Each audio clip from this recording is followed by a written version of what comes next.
Welcome to Termite Machine Works. My name is Keith.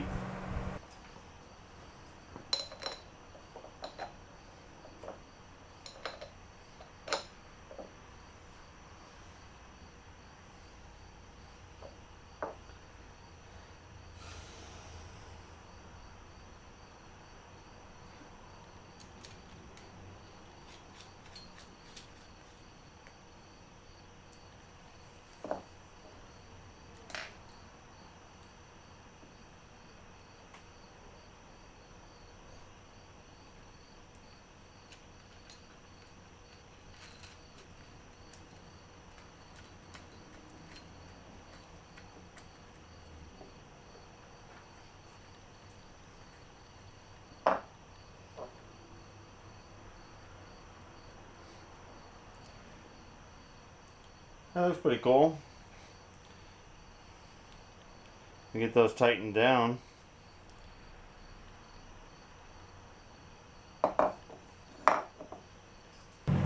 Alright, I just got done wire wheeling this over on the pedestal machine over there.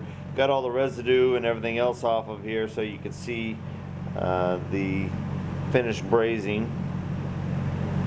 And I'm going to go ahead, just because I know there's some flux pockets in and around on this outside here, I'm just going to hit a couple close areas down into here, kind of smooth this up a little bit.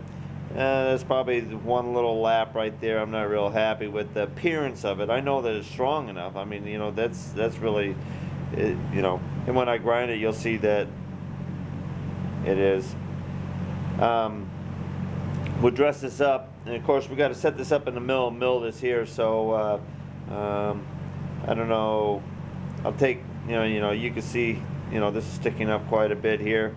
So I'm going to kind of like shape it on out on the outside. Everything's rough. This is all casting on the outside, but we want it near the shape it was.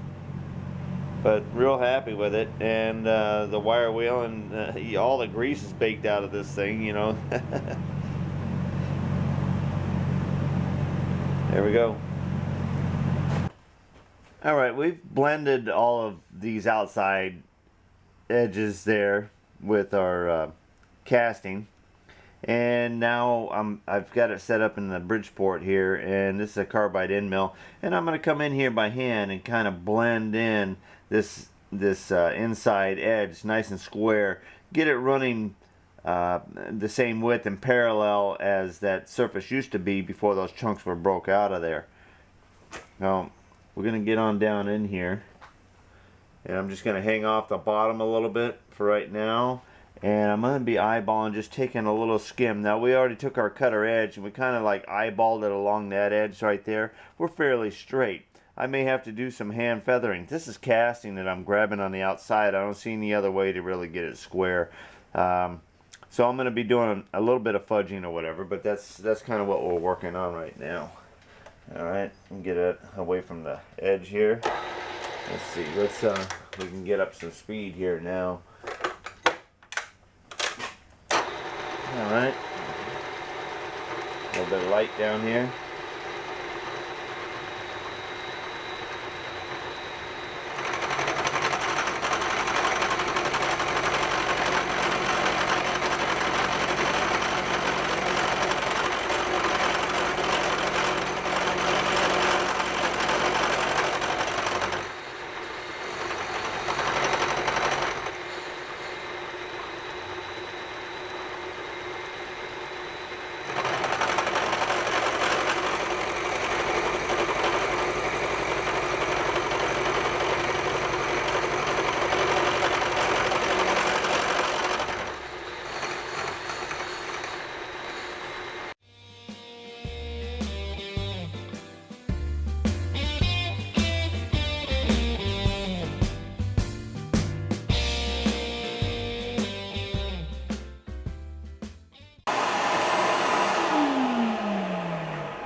Looking pretty good.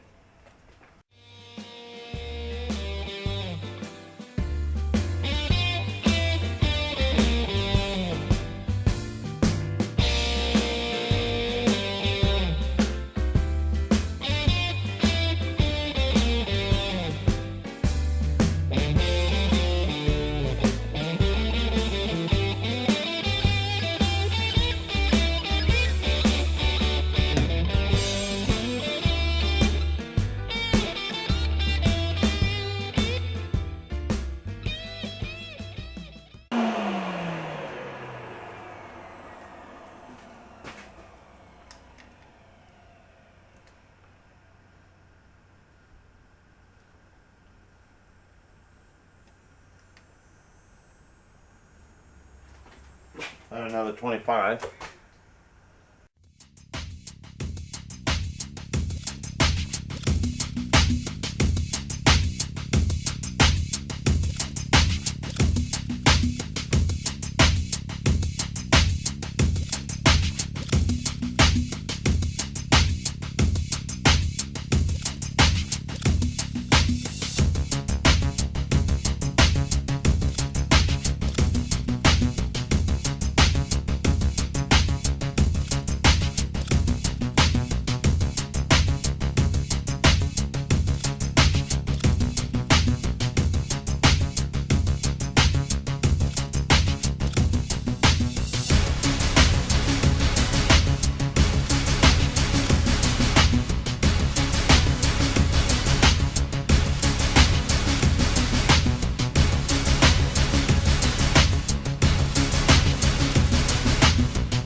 And then what we do is we take some emery paper and we put it around a piece of key stock, and we're coming inside and we're just gonna sand and feather.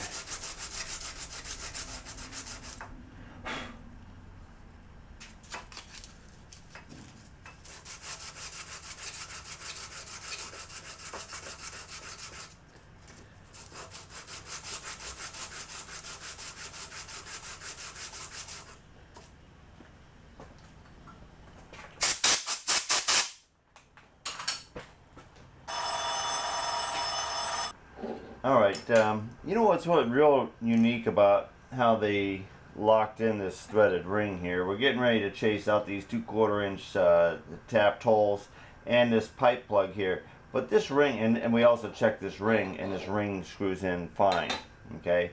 But the set screws, they went in like this, but these two holes right here that you can see after everything's been baked out, these probably had a piece of plastic like nylon or whatever, and they pushed in there, and then as you put the set screw in there, it was a like nylon set screw type of that, or a piece of lead, something of that fashion. Is these holes just barely pass through the threaded holes on those two. Kind of unique. You know, this is real old school. All right. We're just chasing out, making sure that the threads are clean, no debris. You never know when you're welding brazing, you get slag and or I should say flux on brazing. But if you're welding, it could be BBs or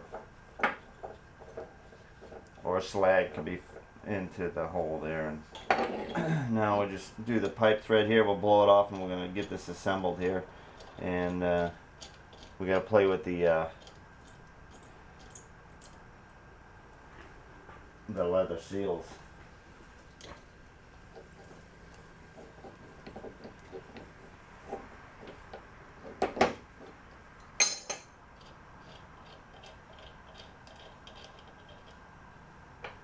Alright, we'll blow this out.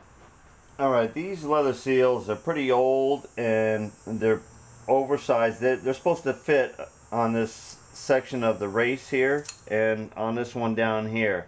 And you know, they are pretty old and beefy. We pounded the retainer rings back into shape, and the reason why those were destroyed was the cocking of the bearing exceeded its actual travel. All right, and when it did that, it forced and squeezed and rubbed.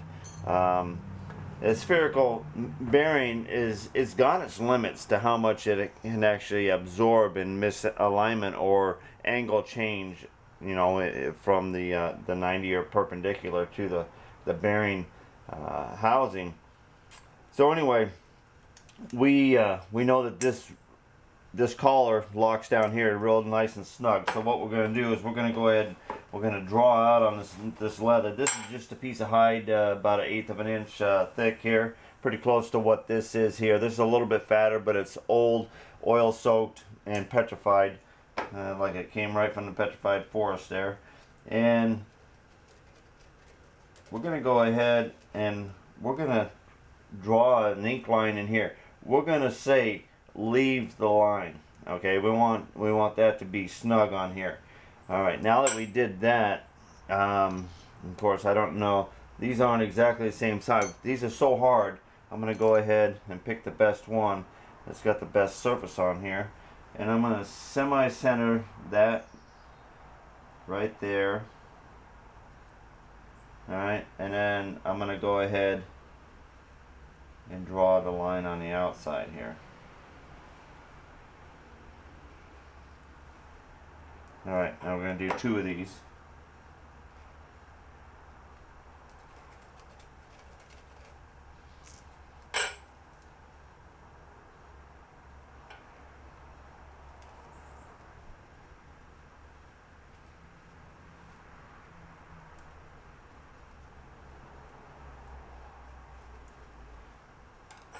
Alright, I'm going to go get my hole punches and my scissors, and we're going to cut out 2 new leather seals. Alright, we got our, this is just one of our lead ingots from pouring lead, and when we clean it we take our extra lead and we pour it in the cupcake holders, and you know, they come in handy. They're excellent for gasket punches, not damaging the cutting surface. And what we're doing is we're just trying to get a nice opening in the center so that we can get our scissors in here.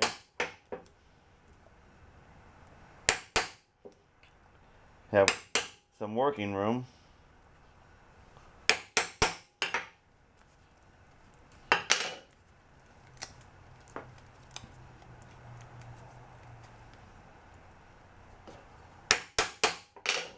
Alright, we'll punch the other one here and then we'll cut them both out with scissors. It seems to be working pretty good. Alright. Now we're just going to take scissors and we're going to cut. We're going to leave the line on the inside.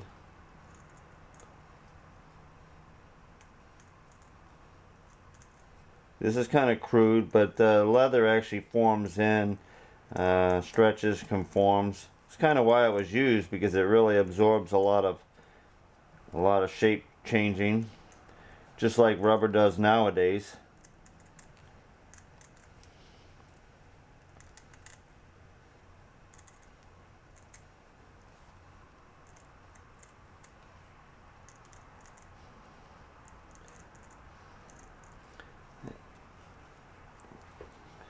Funny, I don't have any any leather type working tools, and I just kind of make do. I always keep a pair of these throwaway scissors you can get down at Job Lot or something, or the dollar store. Everybody's got those kind of places in their community.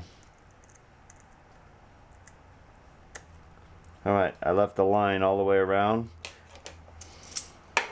This is the diameter that's going to squeeze on.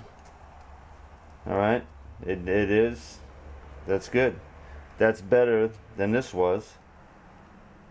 Alright, and we're going to go ahead and we're going to cut out the other one, we'll cut out the OD, and we're going to get ready to assemble these.